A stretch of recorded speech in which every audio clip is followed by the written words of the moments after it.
Welcome back, Spartans. We got some cards to look at. Thunderclap Spark, which is SM7A in Japan, which won't be probably released here. We don't have official confirmation, but will most likely be in our November set featuring Zeraora. So Zeraora is the main star. In fact, Lightning Pokemon in the TCG are the ones getting most of the support here. This is going to be very Lightning based, hopefully bringing them back into the meta. But anyway, I've already talked about a lot of these cards already in individual videos in the rest of my first impressions videos. What I'm going to be doing here is that since they revealed all of the cards in the Japan set for Thunderclap Spark, we're just going to quickly go through, mention any ones that I'm going to try to remember ones that I haven't talked about, and just kind of, do a little quick analysis, see if it's good, if it's not, what's worth kind of looking out for and things like that. So if I've already done videos on them, not going to worry too much about them. You guys can go check out the playlist for my first impressions and then look for it through there. But anyway, let's go ahead and get started. They always start off with the grass types first. Shuckle, I don't think I've actually ever talked about Shuckle, but Shuckle is actually a pretty nice card, believe it or not. And it's always been a running joke with, I'm pretty sure with most of the Pokemon community, but with me and my buddies where it's like, we want a Shuckle GX card. We want like a Mega Shuckle or something like that. Just because it's a goofy Pokemon and it seems like it's the most underrated Pokemon. But the ability is pretty cool. Once during your turn, when you play this card from your hand onto your bench, you may search your deck for up to 3 basic energy cards and discard them. You would think, why the heck would you want to discard your energy cards? First thing that came to mind was actually a Alolan Exeggutor, the non-GX version where it does 20 damage times the amount of every type of energy card in your discard pile, which this one would definitely be accelerating that attack for sure. So this is definitely something to pair with that Alolan Exeggutor. Another reason would be just to kind of use it for Pokemon that accelerate energy from the discard. So there's Raikou, there's Registeel, there's Volcanion, all of those where that doesn't attack, but then you get to draw an energy card from the discard pile onto a Pokemon on the bench, or even Malamar, because Malamar takes Psychic Energy from the discard and puts it onto a Pokemon on the bench. So definitely I think people will maybe play around with it. Is it going to be played a lot? I'm not quite sure. Maybe a one-of, just to kind of put it down and then just be done with it, but we shall see what people come up with. It'll be something definitely to keep an eye out for sure. And then we got your Bug Pokemon here, Dustox, which is kind of interesting because you get to, when you play it, then your opponent's active Pokemon is paralyzed and poison, and you put 3 damage counters, which is pretty nice, but it's a stage 2, so I'm not sure how people are going to feel about that. Virizion GX, which we had already talked about already. Skiddo, Go-Go, Tapu Bulu. This one was supposed to come out a long time ago. I think when Guardians Rising, was being released.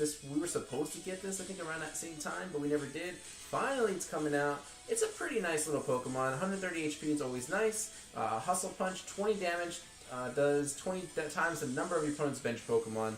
Basically like a Zoroark in a sense. So you could be doing maximum 100, which for weakness, you could be one-hit KOing like Lapras and Lycanroc.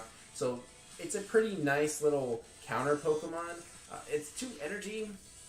I would probably much prefer a 1 energy attack, but I can see how this might be kind of, I don't want to say like overpowered, but maybe a little abused a little bit. So the 2 energy is fine, so I'm thinking maybe counter energy. If you're behind on prizes, take a quick little one-hit KO on a Lapras or a Lycanroc, and that way you can catch up then. And the other attack, 2 grass energy, 1 colorless, 120 damage. If Tails on a coin flip, you do 30 damage to yourself. That's not very appealing. Basically, Hustle Punch is going to be the main attack that you want to try to go from here. Moltres is pretty cool. It's kind of like Volcanion. First of all, the artwork to this is just amazing. Like, this is just the coolest looking Moltres picture or card ever, I think, I've ever seen. Like, this is top notch. The attack is pretty nice. 30 damage, but you get to attach a fire energy from your hand to one of your bench Pokemon. So again, accelerating some fire energy there. Not too bad. Definitely in time for the rotation because we're losing Volcanion for fire Pokemon, and I'm pretty sure this one would definitely take its place as far as helping out those fire Pokemon to get that energy back. So definitely keep an eye out for that. We talked about the Macargo GX. I'm really excited about that card, probably the most out of this entire set. Heatran, nothing really to mention there. We got this Victini, which is kind of interesting. 20 damage times the number of your basic Pokemon. So if you're playing just an all basic deck, 6, so 120 for 2 energies, pretty good. Again, I'm thinking maybe another counter energy counterpart to that, you know, just so that way you have a fire weakness in your deck. We got some Pyroar, which I think for the first time ever, this is the first like female Pyroar card that I don't recall ever seeing another female Pyroar card, but this is still cool. I mean, that's great. Crunch, 30 damage, just got an energy attached to your opponent's active Pokemon. That could be a nice little stall. I just like the artwork to it. It's just awesome looking. Good art, good art. Lapras, once during your turn, you may look at the top 2 cards of your deck and return them to the top of your deck in any order. Could be a nice little partner for a Rangaroo or, actually, a Rangaroo is the only thing that comes to mind. Maybe a Lily, I guess. I don't know. It depends on how you go about your draw support, but I don't think it's going to see much play. We finally get another Suicune card. It's not a GX yet. We still have an Entei GX and a Raikou GX. Go figure. Once during your turn, if this is your active Pokemon, you have your opponent switch their active Pokemon with one of their benched Pokemon. So basically, they get to choose, but it's not on a coin flip, and this has to be active. There's a lot of... It seems a little too, I don't want to say too complicated, but just a little too busy just to try to get your opponent to switch out. I think Volcanion might be the Volcanion Prism card might be a better choice, but still, you know, keep that in mind. That might come in handy. Let's see. We have Beartic. Nothing really there. It does 120 to EX and GX Pokemon for a water and double colorless, so it's a nice little, I guess, water if you're trying to get the weakness. What is that? Fire weakness, so you're up against a fire Pokemon. White Kyurem. This one's interesting. So if this Pokemon has any fire energy attached to it, this attack does 80 more. I'm looking at this one here, the 2 water, 1 colorless. If there's any fire, this attack actually does 160. With a choice band, it's 190.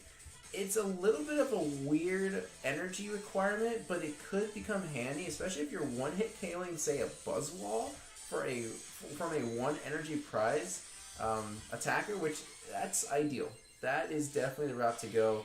I'm just not quite sure how I feel about the requirement of water and fire. I do like, though, how they always keep this card like a water and fire combo. There was a card, I want to say it was in Fates Collide, maybe? I might be wrong about that. But they did have one where if you had a fire attached to it, it does like 100 to the active and like 20 to 2 bench Pokemon or something like that. I always thought that was kind of a cool little throwback there. Poplio, another Primarina, which interesting enough, this could fit in a Primarina GX deck. So when you attach an energy from your hand to one of your Pokemon, you may attach up to 2 energy instead. It just up to 2 energy. So I'm trying to think, because Primarina GX her base damage is based on the number of water energy cards on the field. So you could be accelerating that with this particular ability. The attack is not that great. 1 water, double colorless, Hypno Splash, 80 damage, 110 for choice band. Opponent's asleep, but it's like a 50-50. They wake up coming into their turn. So I'm not sure how I feel about that, but the ability is still nice. I want to say it would be nice if we can get 2 of these. That way you can actually be doing 4 energy cards in a turn, but that might be pushing it. We'll see. Bruxish, which is probably the best Bruxish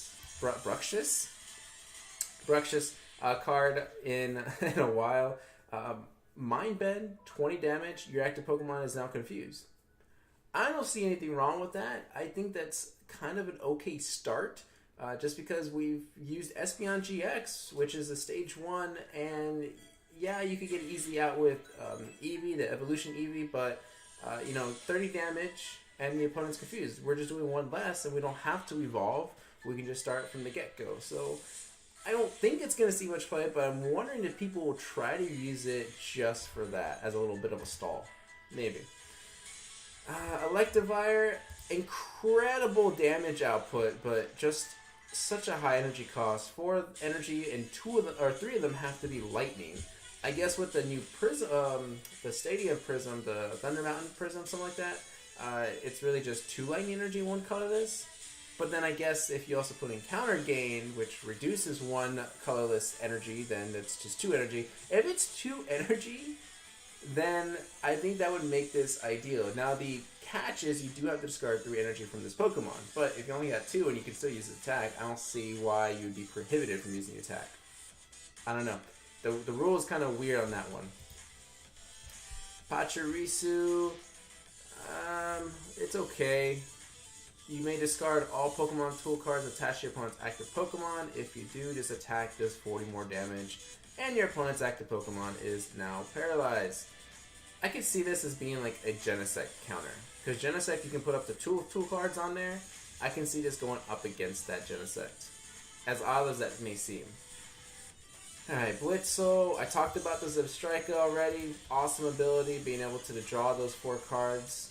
Stunfisk. Let's see. Tapu Koko. Tapu Koko's kind of... Okay, this is a hit and run Pokemon. I love how Pokebeach always does, like, these weird, like, funny names or things like that. Anyway, this is like the 1000th Tapu Koko we've got in the Sun and Moon era. Double colorless energy. 30 damage. You may switch this Pokemon with one of your benched Pokemon. Not bad.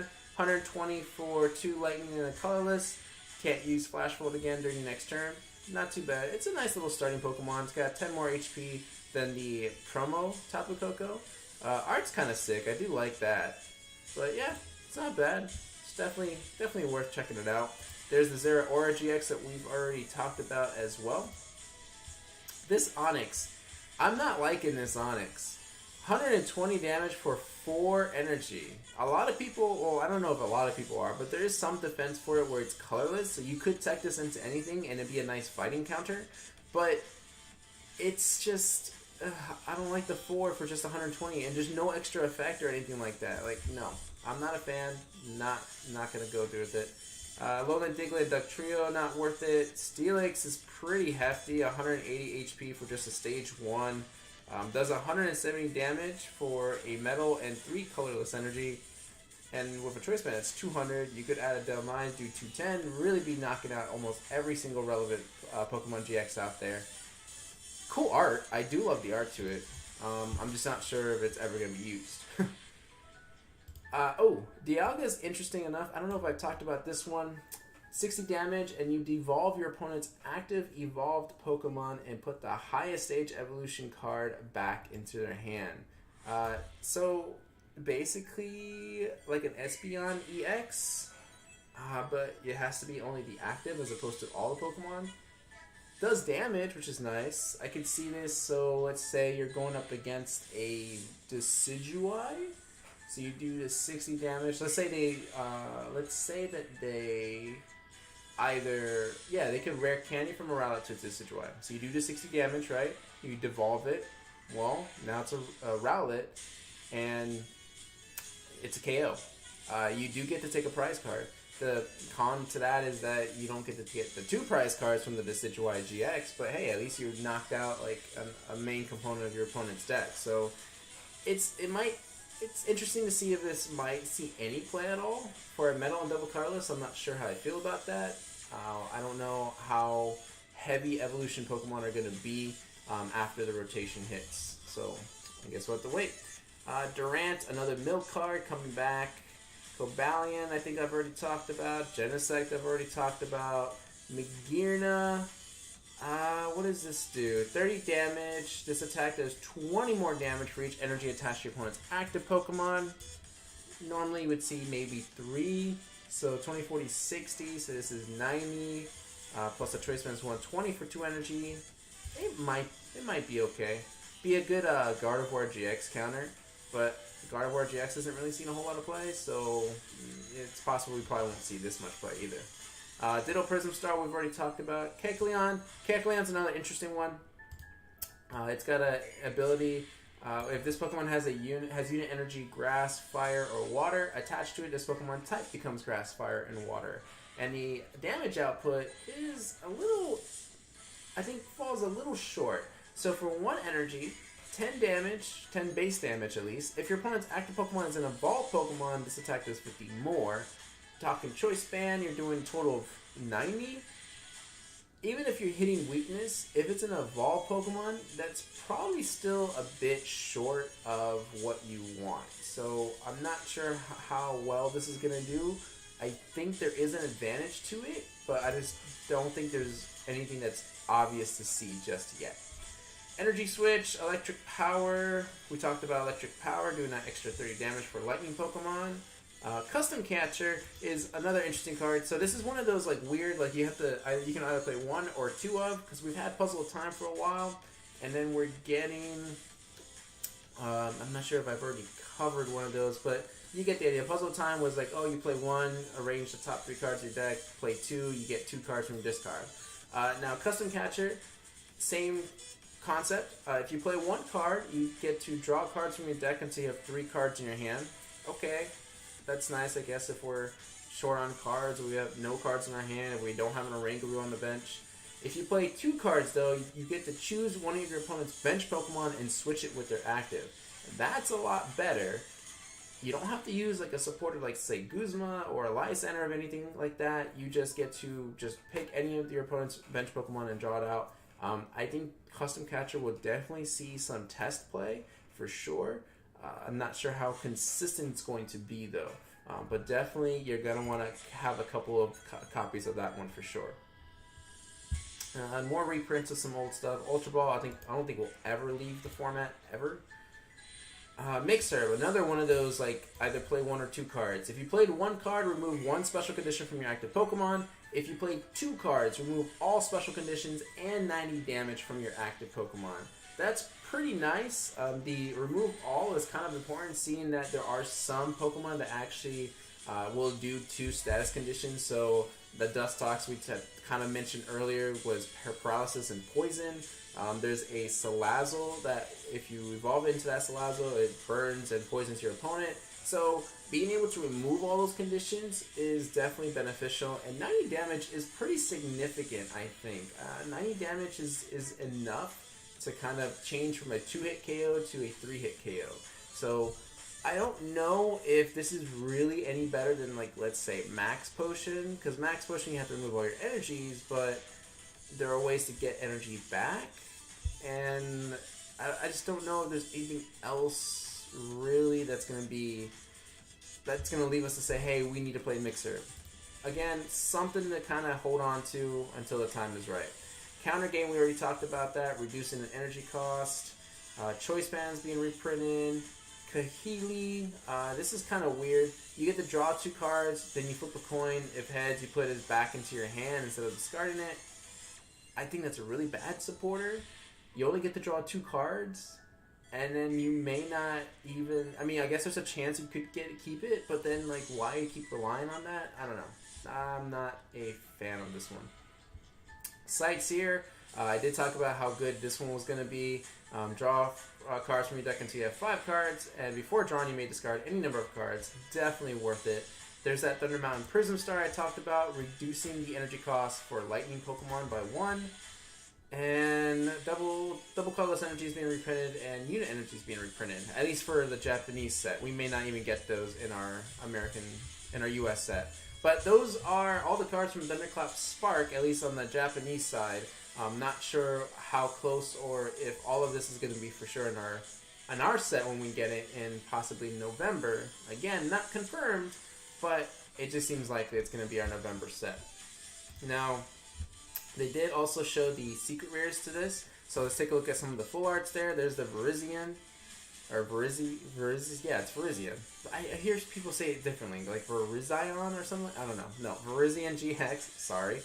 And then there's the Macargo, which is a pretty sick looking Macargo. I'm a fan of this card right here. Zeraora, which looks pretty cool. Then there's the Genesect. I know the glare on these is like kind of hard to see, but it's not bad. And then there's the Rainbow Rares or the Hyper Rares, whatever you want to call them, for those particular cards as well. And then last but not least, the secret rare cards, the item cards for the set, which would be, was it Electric Power, right? And then Custom Catcher, and then finally Counter Gain. I was trying to put all of these on the same thing here. Why is that one so much smaller than these two? Anyway, yeah, so there are your 3 secret rare cards, at least for that part of the set. And that's gonna be it, guys. Let me know down in the comment section what you guys think of these cards. If you're excited about any of them. On the collector's side, you know, which card are you looking to hopefully pull from any of those packs? On the competitive side, which one are you looking to hopefully build a deck around? I really think the Macargo and the Zera Aura are the ones to look out for. But I'm mainly excited for the Macargo. Yeah, I'm definitely going to try out that deck. Anyway, that's going to be it, guys. Please like, subscribe, comment, do what you got to do, and I'll see y'all in the next video.